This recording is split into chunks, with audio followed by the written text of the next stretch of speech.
Thanks for joining us here on Fox10TV.com. I'm Chief Meteorologist Jason Smith as we're taking a look at the tropics, and they're fairly active, but there are no active tropical depressions or storms. A couple of waves out here. We'll watch these. They're way out there. It'll be a while before they get organized. What we're watching more closely is right here in the Bahamas, in the southeast Bahamas.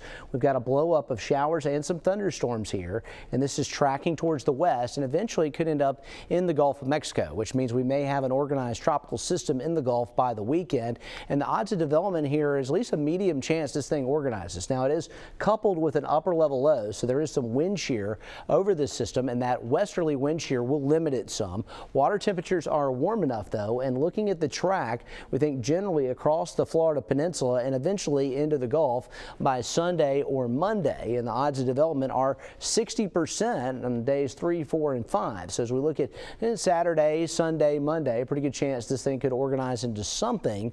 It may still be fairly weak. The models are not ramping it up into a big system from what we're seeing so far, but you see the water temperature is warm enough. Keep in mind it will be coupled with an upper level low, so there is some shear involved in it. And looking at the European model, it brings this low across the Bahamas and then tracks it across the Florida Peninsula and really takes more of a northerly track, which would be favorable for us. Less rain with the European idea. As we look at the GFS model, it is wetter and a little stronger because it spends a little bit more time over the Gulf. It skirts the Florida Straits, brings it out over the Gulf of Mexico, and then brings it in towards Louisiana on Monday and into Tuesday, and that would be more of a wet weather pattern for us. So looking at the spaghetti models here, some models say up Florida, other models say more towards us or Louisiana, but the bottom line is it should be a fairly weak system based on what we're seeing right now. Of course, that could change with the Gulf being so warm. Humberto would be the name, we believe, if it's the next system on the list. So that's where we are on our list of names.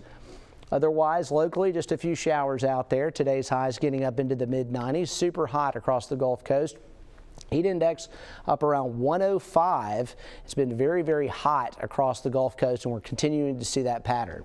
Our futurecast is pretty quiet for tomorrow. We're not expecting much in the way of rain. It should be pretty quiet and dry and hot again tomorrow. Showers start to get in here as some of that tropical moisture creeps in by the weekend. Tomorrow, hot with a stray shower, highs near 95. Looking at the forecast over the next couple of days with your outlook here on Fox 10. Yeah, you can see it. Saturday, rain chance at 40%. Sunday, Monday, and Tuesday, our rain chances jump up to 60% each day with daytime highs in the upper 80s. The one thing that could help us if we get a tropical system nearby, it may lower the heat a little bit. That's your forecast here on Fox10TV.com.